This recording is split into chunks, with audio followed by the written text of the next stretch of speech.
And one. It is third round Thursday, and Broncos Country sent in their third round mock drafts. We selected some of the ones that we like the most. We'll highlight that and much more on today's brand new episode, Locked on Broncos. You are Locked on Broncos, your daily Denver Broncos podcast. Part of the Locked on Podcast Network. Your team every day. What's up, Broncos Country? Welcome into a brand new episode of Locked on Broncos, your daily Denver Broncos podcast, part of the Locked on Podcast Network, your team every day. Thank you so much to everybody in Broncos Country for tuning in, making us your first listen of the day every single day. To get the latest episode as soon as it's available, make sure you subscribe or follow for free on YouTube or wherever you listen to your podcast. I'm your host, as always, Cody Roark, Broncos reporter from Mile High Sports, joined alongside, as always, by my co-host and my good friend, Sayre Bedinger. He's the site expert, predominantlyorange.com. This episode is brought to you by FanDuel Sportsbook, official sportsbook partner of the NFL. Make every moment more. Visit FanDuel.com/lockedon to get started today. Appreciate you as always, Broncos Country. As you know, third round Thursday is kicking off in a big way. We did it last week with the first initial episode where we went through and we made our mock draft selections in the third round only for the Denver Broncos. This time we got Broncos Country involved. We had you guys send in your third round mocks. We selected some of the ones we liked, but we also picked ourselves, so you'll get that on today's episode of the show. Sayre, my friend, let's waste no time. Let's dive right into it. You and I, one thing we'll always do every Thursday episode of Locked on Broncos, we'll conduct a third round mock draft. And we'll start getting to the point when we get closer to doing a mock draft Monday. But we went through and we executed our picks. I'm going to let you start off with your mock draft, how it went, who was available on the board, who did you select, and why? Well, Cody, I really like to take a lot of varying approaches, talking about picking mock drafts from those who submitted them to us on Twitter. And thank you, by the way, for everybody who did that. I wish we could talk about all of them within the confines of this episode. But really what I'm looking at is I'm trying to find all different scenarios, right? I didn't pick from the fans submitted mock drafts, the ones that I want to talk about. I didn't pick any that were, that had similar players. And then I kind of made my own mock draft based on that, right? So I'm trying to think, like, not just against the grain, but I'm trying to present all these sorts of different options.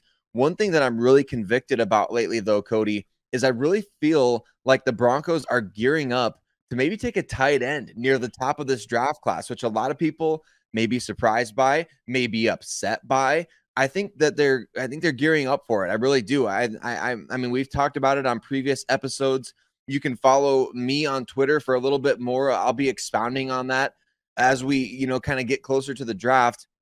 Here's what we know. The Broncos free agency indicated they are going heavy on running the football this year. I mean, they signed a traditional fullback, for crying out loud, right, Cody? So we know the run game is going to be an emphasis. My two picks from all the players that were available, I chose at pick 67, I chose Sam Laporta, the tight end from Iowa, which I think he could very well go before that. And before anybody gets on my back for being biased, look, I mean, he ended up being the best player on the board. And I do love me some Hawkeyes. And I love that everybody's picking Julius Brents as well, Cody, another former Hawkeye, and a little bit of a spoiler alert for a future discussion there.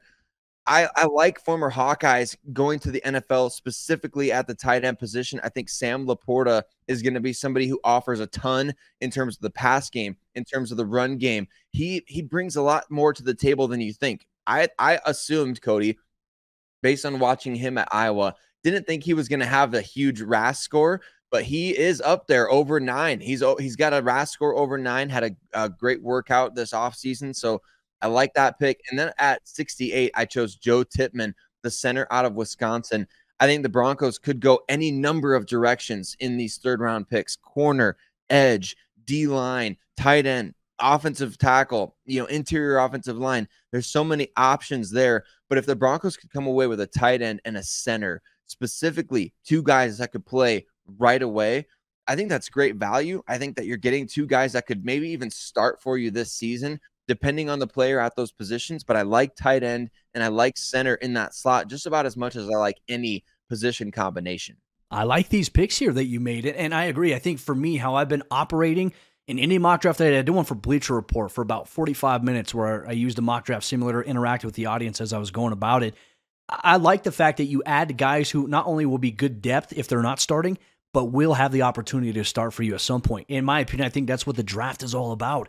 You know, unless there's like a major need, like, okay, hey, we're drafting this guy in round 1. We know he's going to be a day 1 starter. But if you can get like 3rd round guys that could eventually start for you, that is how you build valuable depth. Just look at guys like Quinn Miners. Look at guys like Baron Browning, so on and so forth. The list goes on and on. I like these picks here. Now, for me, I went opposite of offense. I went with defense, and I may get some flack for that, but I think I have pretty good reasoning for it. It's pick number 67. I went with Eli Ricks, cornerback from Alabama. Now, some interesting things to note about him. He's a 4-star, 5-star athlete initially coming out of high school, signed on with LSU, had a really good season. Then he tore his labrum, and then he was a surprise transfer. He transferred to Alabama. And it didn't go how he had planned at first because, you transfer to Alabama, you think you're going to be a premier guy. He had a hard time cracking in the starting lineup there, especially coming off the injury from the year before. He was able to step up and get some playing time a little bit as the season progressed under Nick Saban, and he finished out the year very, very strong. Now, this is a guy who has some former first-round draft selection hype previously, a couple years back in terms of projection, maybe where he would go. Not going to be the case more than likely here. But he's a guy that can lock down, can play physical press man-to-man coverage, can play and excel in zone coverage, can come up against the run and tackle. We know that's going to be part of it, right? So for me, he can be a strong cornerback 3 option. We just did our positional state of the Broncos there. We made the outlook like, okay, hey, is Tremont Smith going to be that cornerback 3 guy? Is going to be Jaquan McMillan, an undrafted rookie free agent? Eli Ricks could be a guy that comes in right away and, is a guy behind Damari Mathis or Surtain, but maybe could even push to start down the road for them at corner. At 68, I went with an edge rusher. I went with Derek Hall out of Auburn. He's 6'2", 254 pounds, has a 9.4 relative athletic score. He is a true rasshole, as am I here. And for me, I factor this into what we talked about with the edge rushers. Are you comfortable with the depth, right? And of course, you drafted Nick Bonitto round 2 last year. So if you make this draft selection, the perception is, okay, you don't feel so highly about Nick Bonitto. I disagree, right? Because I think that we saw Baron Browning, we saw Randy Gregory, both those guys, and even Jonathan Cooper. All 3 of these guys dealt with some injury in some way, shape, or form in 2022, which impacted their status, which then impacted the depth. You get a guy like Derek Hall who has upside, has potential. You fit him in here. He doesn't necessarily have to start for you, but he could. He could play a rotational role, and it doesn't have any slight against a guy, in my opinion, like a Nick Bonitto. And here's what Pro Football Network's Ian Cummings had to say about Derek Hall. It says, with his burst and elite proportional length, that's good to have that, explosiveness and length, Hall has uniquely strong raw power capacity for his size. And with that raw power, he's shown that he can sustain and drive through power rushes with quick, steady leg, drive upon engaging. In fact, he can effectively maximize his power output by aligning his base behind rushes and fully channeling with his length. So being able to be lengthy and strong, that is good. That's what you need, right? We know outside linebacker, you want to have guys on the outside that have some speed to them as well. So these were my 2 selections here for the Broncos. May not be popular in the eyes of many in Broncos country, but I think for our mock drafts that you and I put out, like I said, I'll recap again. I went with Eli Ricks, cornerback out of Bama at 67. I went with Derek Hall at 68, edge rusher out of Auburn. You went with Sam Laporta, tight end out of Iowa at 67. And you went with Joe Tippmann at 68, center out of Wisconsin. Now we just ask you, Broncos country, as you're watching along, you're listening along, do you agree with those picks? Do you like them? Do you dislike them? Tell us why. We want to interact with you. If you're watching on YouTube down below, or if you want to interact with us on Twitter, at Cody Roark NFL, at Sayre Bedinger, at Locked On Broncos. But a major part of Third Round Thursday is featuring you, the avid listeners in Broncos country. You sent in your third round mock drafts. Sarah and I, we went through and we looked at all of them. We selected the ones we liked the most. There were so many good ones. We couldn't feature all of them. But we're going to feature some Broncos country members' third round mock drafts coming up. We're going to share our thoughts on it as well. You get that on today's episode, Locked On Broncos. This episode of the show is brought to you by our friends over there at Built Bar. And if you're looking for a delicious snack, but you don't want all the sugar and all the calories, then you need to try the best tasting protein bar ever. Built. You've got to try this. And if you're like me and you want to make healthier snack choices, but you don't want to compromise on taste, well, I've got just the thing for you. Built Bars and Built Puffs. Built Bars are healthy and taste amazing. They taste so amazing that you won't think that they're good for you. They taste legitimately like a candy bar. The bars are covered in 100% milk chocolate. They're soft. They're easy to chew. You can put them in the fridge or the freezer for an hour if you want a little bit of a crunchier bite. You can put them in the microwave like Sayre does, and you can get it to be extra gooey like dessert. You can even have it maybe with some ice cream. You want to combine the best of both worlds? You can do just that, and they come in a wide variety of amazing flavors like churro, peanut butter brownie, cookies and cream, and more. Only 130 calories, 4 grams of sugar, and 17 grams of protein, and you can try it here today. You don't need to wait to go get a box from Built.com. Even if you want to order one, you can, but you can go to your local Sam's Club or your Walmart, and you can get a box of specialty flavors as necessary, or as convenient for you. You can go there at Walmart, you can get a 4-bar box in your local pharmacy area of the Walmart, or you can go to Sam's Club and you can buy in bulk and get 13 bars of Built Bar. Try it today. Broncos Country submitted some third-round Thursday mock drafts of their own. And Cody, I'm excited to talk about these because we got some really great responses. We got people who, stuck with the 2 selections at 67 and 68. We had people who took a look at some trade down scenarios, added an extra pick. Remember, the Broncos did that in 2021 when they had that high third-round pick. They trade down and they got both Quinn Miners and Baron Browning there at the end of round 3. So we had some people submit some scenarios looking at trade downs. I'm excited to discuss this. I spoiled it a little bit in segment 1, but we got a couple of, actually like 3 or 4 mock drafts from somebody named Thurman. So thank you, Thurman, for submitting mock drafts. Thurman was balling. I mean, the mock draft machine was flowing, baby. So I love it. I love to see it. And I chose this one because, well, I love the Iowa Hawkeyes. And this one included Julius Brents, the cornerback from Kansas State, a former Iowa transfer. Cody, I think Julius Brents is quickly becoming a favorite among Broncos. I mean, I see Julius Brents' name pop up more on Twitter these days than I think any other prospect in this draft class. So it seems like Broncos Country very much likes Julius Brents, the super athlete out of Kansas State who can play some corner, maybe could do a little bit of, maybe some nickel, maybe some safety at the, just an all-around DB that could maybe fit into what the Broncos seem to be looking for there in terms of versatility. And then Isaiah Foskey, the edge from Notre Dame. So the same 2 positions that you selected with your mock draft.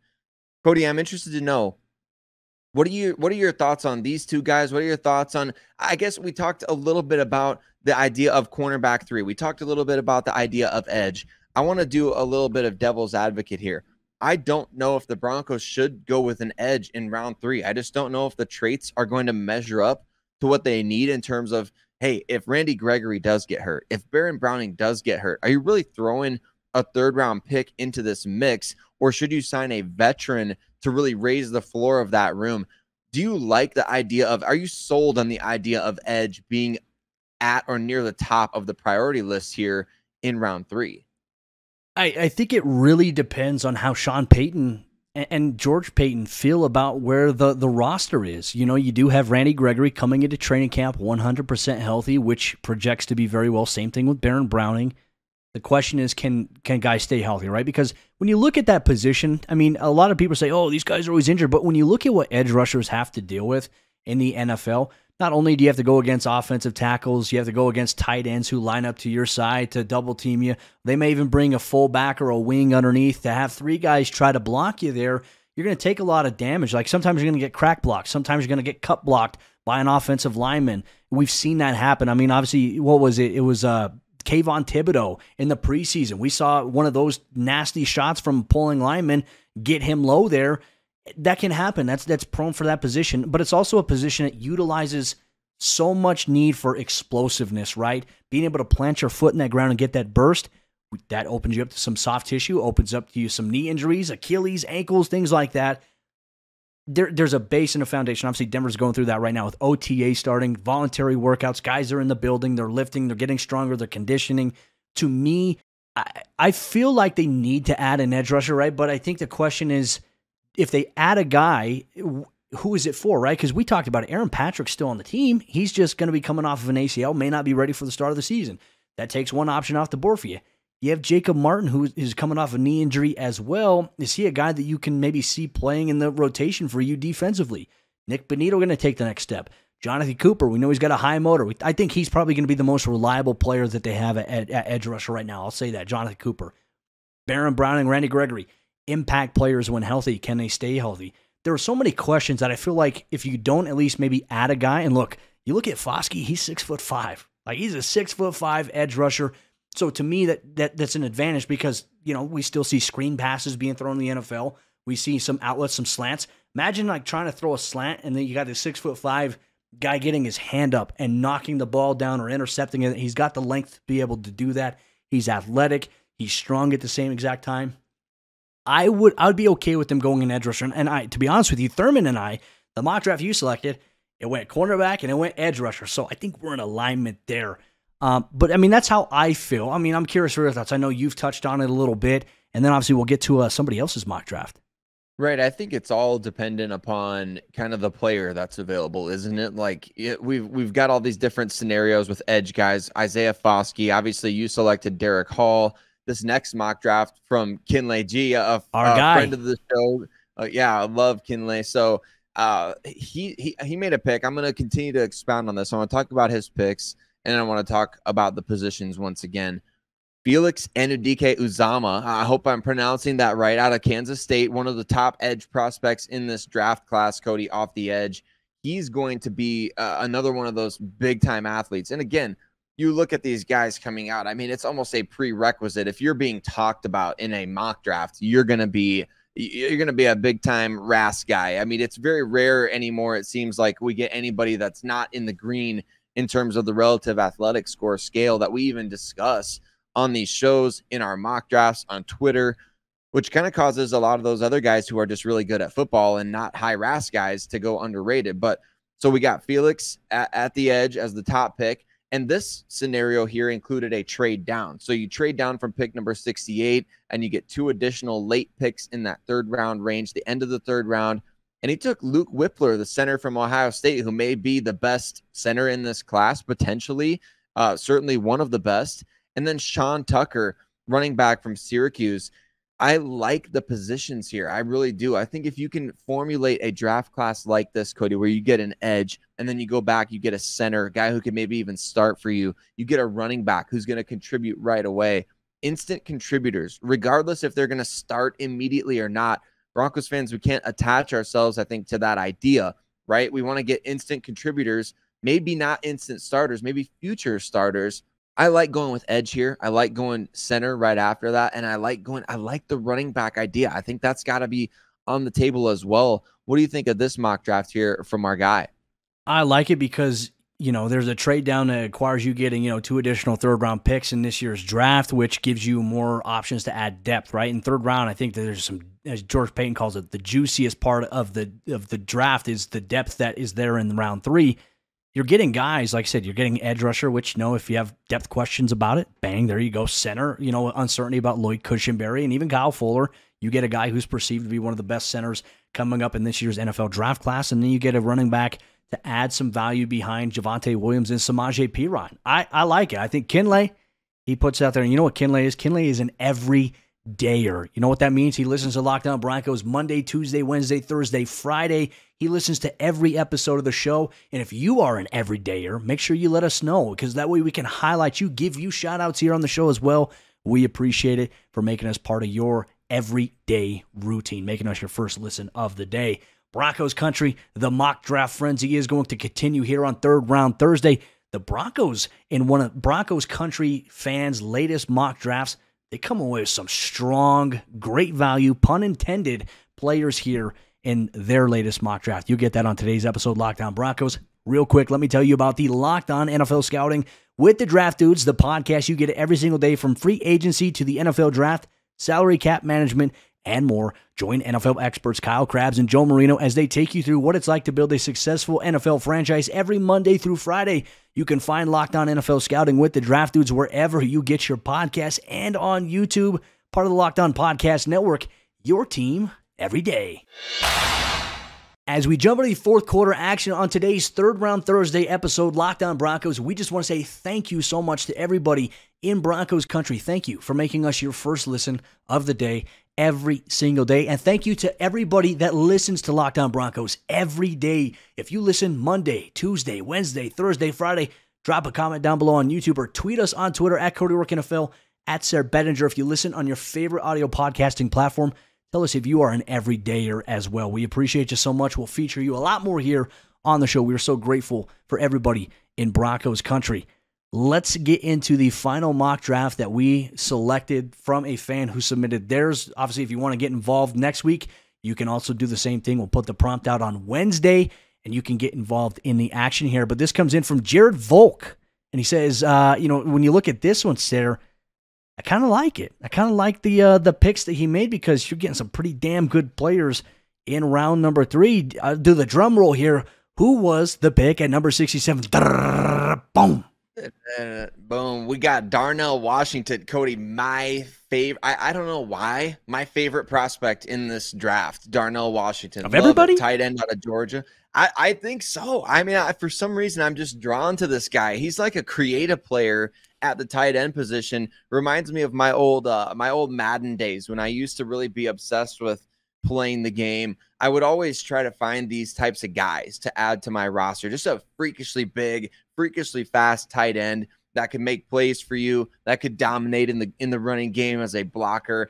I love Darnell Washington. I love this mock draft of both Darnell Washington out of Georgia, the tight end, and then DJ Turner, the cornerback out of Michigan. Why do we like this mock draft? Well, because it makes it feel like the Broncos have multiple first-round picks. So we thank you for the Pro Football Focus mock draft simulator, which all these I tried to select as well, Cody, from all these mock drafts that were picked. I know you did yours on Pro Football Network. I did mine on mock draft database. I see a lot of people using different simulators for the different mock drafts that they do. This one comes from the Pro Football Focus simulator. So I see it as very unlikely that either of these two guys are available, but I wanted to bring this one up because I do think it's an interesting discussion if the Broncos get a little hair to trade up. I wanted to bring a note that Pro Football Focus actually pointed out. Since 2011, Cody, the New Orleans Saints, they have traded up in the NFL draft 16 times. Do you want to know how many times they traded down since that time? That'd be a big fat 0. Since 2011, they have not 0. They have not traded down a single time. Why is that relevant? Well, because Sean Payton is now the head coach of the Denver Broncos. And it seems like, although we know the Saints had a general manager, Mickey Loomis, we know that Sean Payton was obviously heavily involved in that process. What are your thoughts on trading up for one of these, a guy like this, right? A top flight tight end, top flight corner, or any other position? Do you feel like the Broncos, even with their limited capital, that we've seen, I think even the Saints average around 5 or 6 selections in Sean Payton's drafts for the team. Do you think they could get somebody really just high on their board? It's like, hey, we got to have this guy and move up for him.